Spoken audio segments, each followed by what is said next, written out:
Streaming now, this is the Wood TV Live Desk.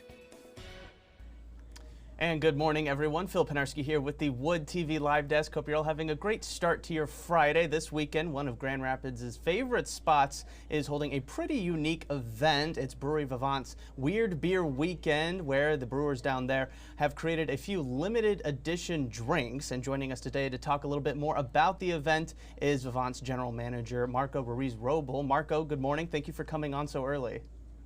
Hey, thank you, Phil. Happy to be here. Yeah, no, definitely pleasure's all ours. Did I do a good enough job kind of explaining what this event is all about? Obviously, there's a lot that goes into this. So what is sort of the whole idea behind Weird Beer Weekend?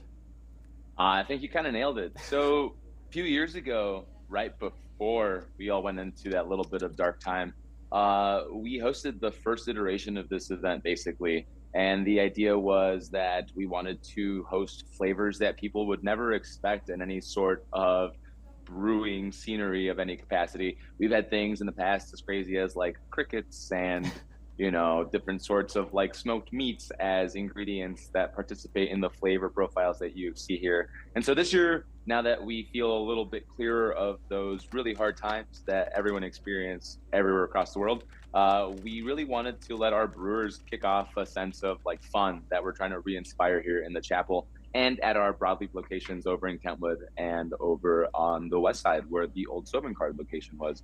And so we've got things this year that are as wild as, I mean, these guys made a beer that includes sea beans, which most people don't actually know what those are, and I had to Google it myself, but you've got these little sea salt succulents that are part of this brew as well as squid ink. Mm-hmm. So, I mean, you've got things as wild as that, and you've got things as reasonable but still interesting as like a saison with carrot cake as like the main proponent of flavors. So these guys just wanted to have a really good time, and the range of flavors that you'll see here kind of exhibits a pretty funky personality and a good time for sure. Mm-hmm. Yeah, no, and I do want to get into just some of the flavors that are happening this year in just a few moments, Marco. But, you know, kind of circling back to the inception of this idea. I mean, on paper, it sounds like just something fun for you guys to do. Was that sort of the original idea of why you want to do this? You mentioned it came back during the pandemic. Yeah, totally. So again, these brewers just love to make beer. They have all sorts of unique ideas, and often, you know, a brewer's production schedule does not allow for like funky, unique ideas when you've got to make deadlines and you're trying to make beers that are going to sell to everyone. And so these guys, when we kicked this off, really just wanted to focus on the idea of fun and pushing the limits of what a person could expect to taste in any sort of beverage.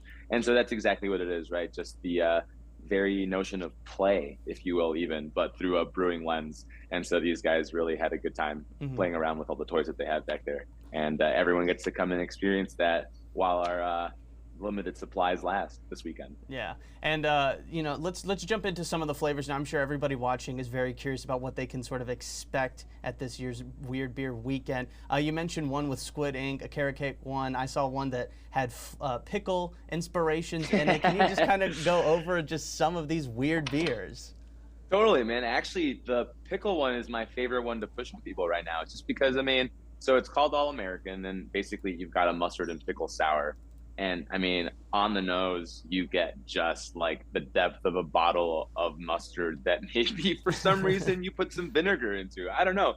But the flavors play really well with the idea of like eccentricity. And you look at it and you kind of wonder if there's even mustard in the brew itself. But, you know, basically you got some pickle brine, some dill, and some mustard in the later part of the fermentation process that kind of creates some really fun flavors. And our pastry chef, Paige here, she has concocted a dessert called Must Be a Big Dill, which is literally a little pairing to go along with that beer specifically. You got some dill ice cream, Dijon mustard in the form of like a blondie cookie, basically, or rather a Dijon or flavored blondie cookie, and some mustard caramel. It sounds like you should hate everything about it, but as a non-sweets eater, I have to, you know, get into all the flavors a little bit so I can describe them.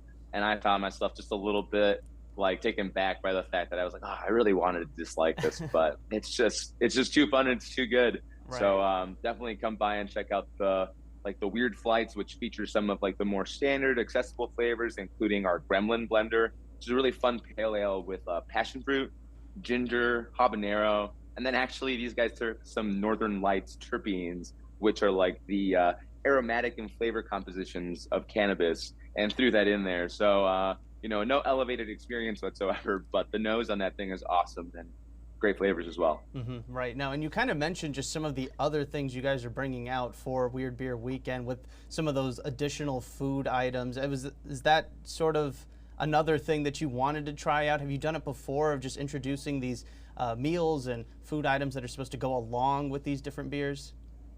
Totally. So, being that our kitchen focuses on a sort of fun lens on a Michigan farm to table dining experience, week to week, our kitchen from scratch builds these amazing plates that literally pair with our weekly releases. And so you could imagine that on a weekend where we've got like these 8 ridiculous beers, they had some fun back there. And I don't want to spoil too much because Chef hasn't quite handed me over the menu that we can expect to see tonight. But you can see some flavors such as sea urchin in a really interesting form on the menu. I mentioned that desserts. And then we've got some things that are a little more accessible in the form of like an open faced pork belly sandwich that has just a fun composition of unique sauces and flavors to go along on top of that. And anyone who's looking for fun and like a little hungry this weekend, without a doubt, you want to get here as soon as possible, just because as soon as we run out of what we make, being that it's all made from scratch, we are out for the weekend, unfortunately.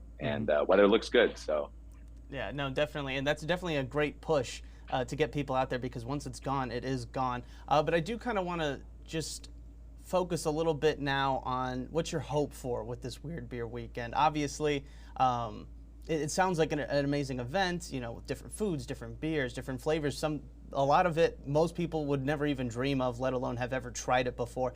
Was that sort of the goal for something like this? Is it just to, shock people? Is it to get them out of their comfort zone? Is it just to create the weirdest thing imaginable? I feel that that's an easy way to look at it, but I think more than anything, it's the idea that as adults, we forget about the notion of play. And it's hard to play when you go to work every day and you do everything you can to survive in all the different formats that exists. And so often I think people talk about when they go on vacation, what they do on their vacation is they relax, they go, they eat, they drink, they do these different things that they enjoy as this form of adult play.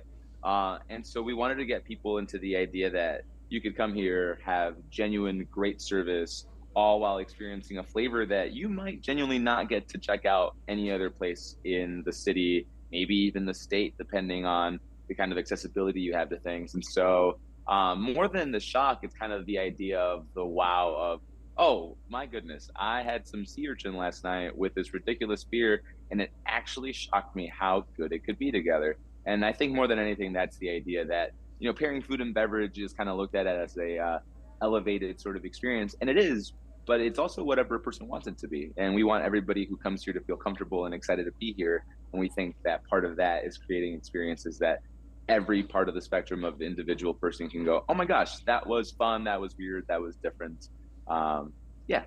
Yeah, no, I love that answer, Marco. And with these sort of events, we typically like to give everybody the floor and, really make their final pitch. You've done a fantastic job already, but again, we do want to let you make that final pitch to get people out there. It sounds exciting, sounds like a good time for everybody involved. And of course, that added element, once the beer is gone, once the food item is gone, it's all gone.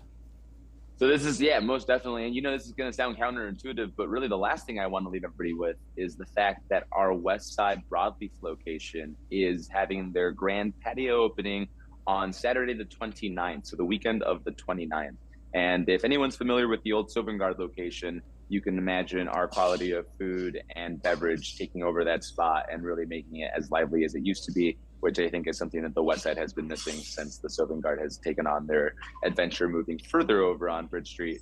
But that's actually the last thing I want to leave everybody with. Please go check out the Broadleaf West Side location on the weekend of the 29th.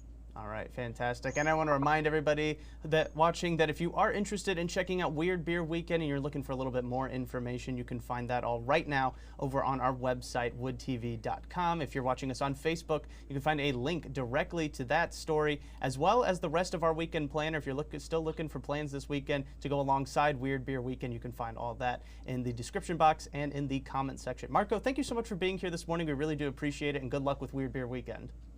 Hey, thank you so much, Phil. We'll see you all around. Yes, sounds good. And I want to thank everybody else for tuning into this latest edition of the Wood TV Live Desk. I'm Phil Pinarski, and we hope you have a great rest of your day.